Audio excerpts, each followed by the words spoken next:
Hello అండి, ఇవాళ నేను చిర్రాకు ఫ్రై చేశాను. ఫ్రై చేసేటప్పుడు మీకు చూపించలేదు, కానీ ఆ పోపు పెట్టిన తర్వాత అది దాంట్లో మధ్యలో ఒక గ్లాసులో ఆయిల్ వేసి, ఒక స్పూన్ ఆయిల్ వేసి ఎగ్గు పగలగొట్టి దాంట్లో వేసేసి ఇప్పుడు ఇందులో అట్లాగే పెట్టేస్తాం అనమాట. ఎటు మనం ఆకుకూర మగ్గడానికి ఒక 10 నిమిషాలు మూత పెడతాం కదా, అట్లాగే మూత పెట్టేశాను. చూడండి ఇప్పుడు. సో ఆ విధంగా పెట్టేసిన తర్వాత మనకి కొంతసేపు అయిన తర్వాత అది ఆకుకూర మగ్గుతుంది. At the same time egg కూడా గట్టి పడిపోతుంది అనమాట. గట్టి పడిపోతుంది అంటే మనం ఏమంటారు దాన్ని, ఒక బిస్కెట్ లాగా గట్టి, కేక్ లాగా గట్టి పడిపోతుంది. ఇదేంటంటే ఎగ్ కుల్ఫీకి వాడే స్టిక్స్ అనమాట. ఇది జనరల్గా ఇది మధ్యలో పెట్టి మనం ఎగ్గు పోస్తున్నా కూడా ఆ పుల్లకి కరెక్ట్గా వచ్చేస్తుంది, ఐస్ ఫ్రూట్ లాగా. నేను అట్లా చేయకుండా దాన్ని ఫ్రై చేసుకుందాం అనే ఉద్దేశంతో ఎగ్గు పగలగొట్టి అందులో వేసేసాను. ఇప్పుడు ఆకుకూర మగ్గిపోయింది కాబట్టి ఎగ్గు కూడా బాగా గట్టిగా పడిపోయింది కాబట్టి అది తీసేసాను. ఇప్పుడు ఈ ఆకుకూర కొంచెం ఫ్రై చేసుకున్నాను. ఈ విధంగా ఫ్రై చేసిన ఆకుకూరలో మనకి కారం సరిపోకపోతే కొంచెం దీనికి మసాలా పొడి ఉంటుంది కదా, అంటే ఎండు కొబ్బరి, ఎండుమిర్చి, తెల్లగడ్డ, ఆ పొడిని ఇందులో కొంచెం వేసుకోవాలి.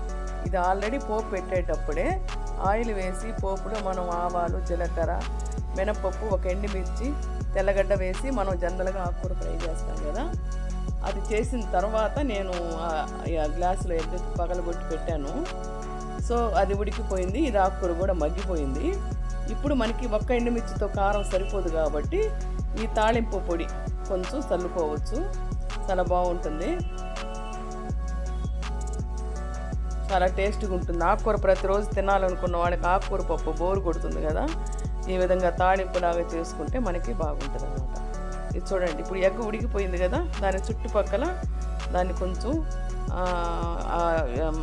చెక్క స్పూన్ ఉంటుంది కదా, దాంతో కొంచెం మెల్లిగా ఇట్లా నొక్కి ఇట్లా తీసేస్తే మనకి బిస్కెట్ లాగా, కేక్ లాగా బయటపడిపోతుంది.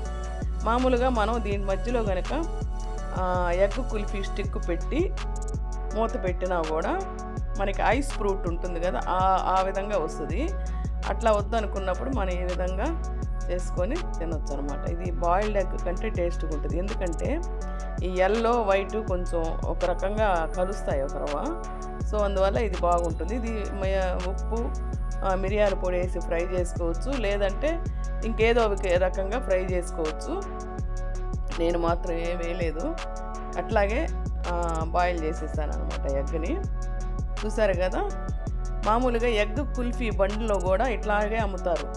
అది 2 ఎగ్గులు కొట్టి పోసి మధ్యలో స్టిక్ పెడతారు. అది అయిపోయిన తర్వాత అది పొడవుగా ఐస్ ఫ్రూట్ లాగా వస్తుంది.